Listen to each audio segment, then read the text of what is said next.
Welcome back, brothers and sisters. I am Braden. This is Langley Outdoors Academy, and thank you for stopping by. All right, guys, on today's episode, we are going to dive into an NPR audio episode that was filmed for the radio. This was released today. This is between a gun control advocate host and a gun control professor. This is fascinating to see, and I cannot wait to hear what you think, particularly around the end when the gun controlling host says, so it's pretty much hopeless. This is something that you're going to want to see and send out because there's some really great stuff here. Everything will be linked in the description box below per usual, plus a link to my new website, thesecondpress.co. This is a place where we can have a conversation outside the confines of YouTube. We have the ability to build original content, some exclusive content, and also a way to notify you when videos are released so that YouTube doesn't have a problem in the system. Like I said, everything is linked. I'd love to hear your feedback on secondpress.co, but with that said, let's get into this, and I cannot wait to hear your feedback on the new format because I've never done audio only, so let's get it.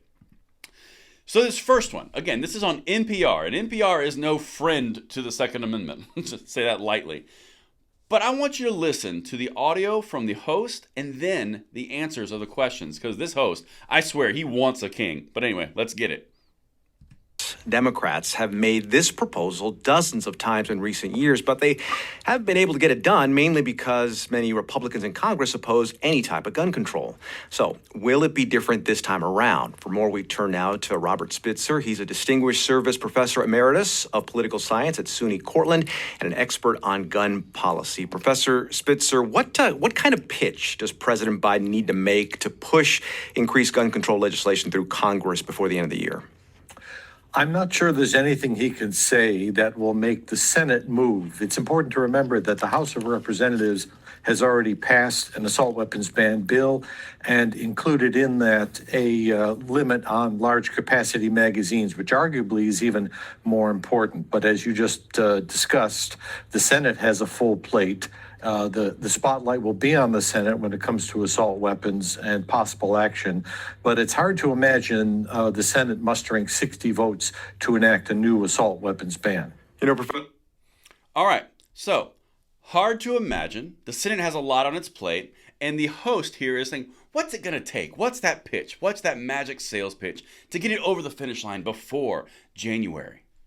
You can almost hear the salivation in this guy's voice around gun control. It gets even worse because, like I said in the intro, I swear this guy, the people of this mentality want a king.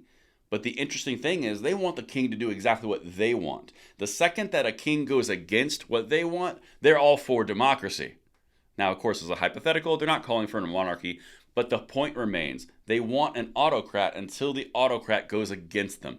This is human nature. And if you look throughout entire humanity, you're going to see autocrats take power, and the party that likes them loves them. They're the best thing ever. Dear leader. But the ones against them can't really have any feelings because they're dead. That's incredibly important to understand because history is the guide here. But let me show you the second one because this part, again, listen to the salivation of this NPR host. Start off by asking you how likely it is that he would be able to push gun control legislation through Congress, because usually the answer is not likely, but not even a pitch. No pitch at all, you think, could crack the Senate.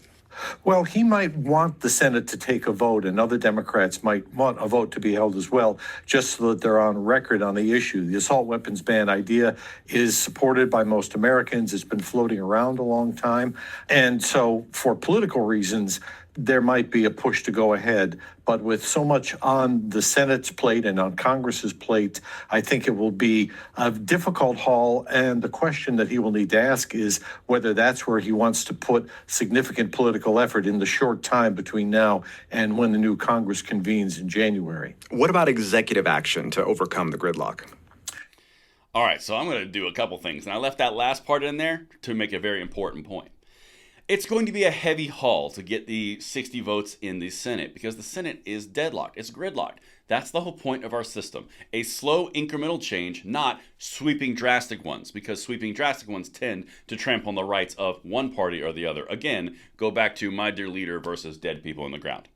The important thing here is this gun control professor is essentially laying it out, the harsh news to this NPR host, and he's not taking it lightly. In fact, his response at the end here, and this is why I left this in, what about executive actions to really break the gridlock? What about a king? What about a tyrant? What about anybody who could just come in and make those common sense reforms? Anyone have any red flags? The importance and the crucial nature of our system preserves our rights and liberties so that tyranny cannot take root through a dictator who does the one thing that you want and then turns around and says, oh, by the way, this special group of people, yeah, you're gone because that's wrong. It's incredibly important to look beyond just that momentary emotion. Now, let's get into this last one, because this is where the host actually says the words, so it's hopeless. Check this out. I remember as candidate Biden, he had promised to hold gun manufacturers accountable and repeal a law that provides protection for gun makers. What kind of an impact would that kind of move make? If Congress decided to move ahead with changing the law to allow lawsuits against gun manufacturers to proceed, that would be a major, major change. It's not on the agenda, and it is not something, to my way of thinking, that the president could advance through unilateral presidential actions. It sounds pretty hopeless for people that want some movement on this, Professor. So you heard it. You heard through that progression, and I've got the entire thing linked if you want to listen to the entire interview. It's like 5 minutes long. But you heard the progression.